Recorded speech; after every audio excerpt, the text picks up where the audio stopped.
On Thanksgiving evening in Plymouth, Massachusetts, Sheriff Eric Newland visits the home of Mitch Collins and his wife Amanda. They're joined by Thomas Wright, owner of Wright Mart stores, with his wife Kathleen and daughter Jessica. Mitch, who is the store manager, is upset to be called into work for early Black Friday sales that interrupted their celebration. Jessica and Bobby, along with their friends Evan, Gabby, Scuba, and Yulia, decide to catch a movie. Evan suggests stopping at Wright Mart, attempting to access it before opening. Outside, the growing angry crowd, led by a rival school's teen named Lonnie, demands entry upon seeing the others inside. Soon, chaos unfolds, with people pressed against cracking glass doors. When the doors break, a stampede of customers rushes in, resulting in a security guard named Doug being trampled to death, and another customer suffering a neck injury from broken glass. Bobby's attempt to help ends in a broken wrist, as someone stomps on it. Amanda is knocked over, and her head is slammed by a shopping cart, resulting in a gruesome injury. Mitch discovers his wife's body and holds her in despair. Things calm down only after Sheriff Newland fires a shot into the ceiling. A year after a tragic stampede at Wright Mart, Mitch quit his job and is protesting the lack of arrests due to non-functional security footage. Bobby, whose pitching career ended in the incident, hasn't spoken to Jessica and others. She is now dating Ryan. The teens spot Bobby at a diner, and later, an Instagram post by John Carver tags them, similar to the famous pilgrim. Later that night, waitress Lizzie was working late. She was one of the people present at the horrid Black Friday sale and was the one who drove the cart into Amanda. A killer wearing the Carver mask attacked her. He drowned her in the wash sink and later slammed her into the freezer door, causing her skin to attach to it.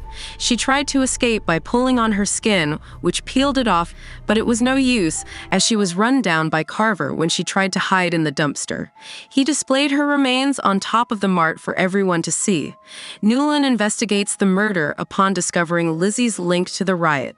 Jessica helps by providing missing security footage, revealing her involvement. The teens consider Mitch due to his vocal criticism of the mart, and also Ryan, who claimed he was talking about drugs. The security guard who had ran away when the riot began was now on vacation. He ended up being the next victim of Carver, who killed him using a garrote. The masked killer stalked Lonnie and his girlfriend. They were also present at the riot. He sneaks up on Lonnie and twisted his neck. Then he went for Amy, stabbing her ruthlessly until she bled to death. Jessica, who was at high school with her friends, got separated from the couple. Carver finished both of them painfully. Before he could harm her, she narrowly escaped. Yulia's father had moved her to Florida and hired a bodyguard to keep them safe. But no one could hide from this merciless killer. Soon they met their fate when Carver killed the guard and went after them. Jessica and Scuba saw Yulia being attacked on video chat. They tried to get to her as soon as they could, but failed to save her. She was already brutally killed. Police lure Carver during Thanksgiving parade with Jessica's family and Scuba. Carver, in a creepy clown costume, creates chaos with smoke bombs, abducting Scuba and the Wrights after killing the turkey mascot. When Kathleen woke up, she was being prepared and buttered like a juicy turkey.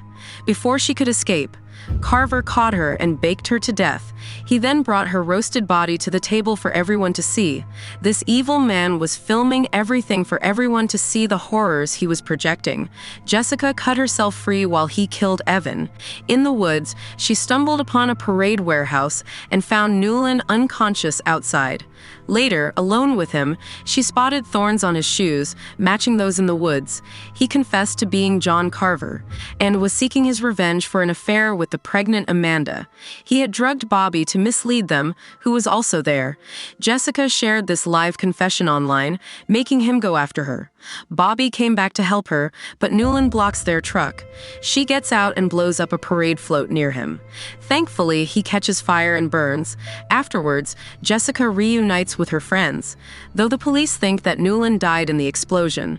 But she is not so sure, and got afraid when masked firefighter with an axe was around. After all, how could evil die so easily? That night she had a nightmare, a flaming Newland coming out of her closet to attack her.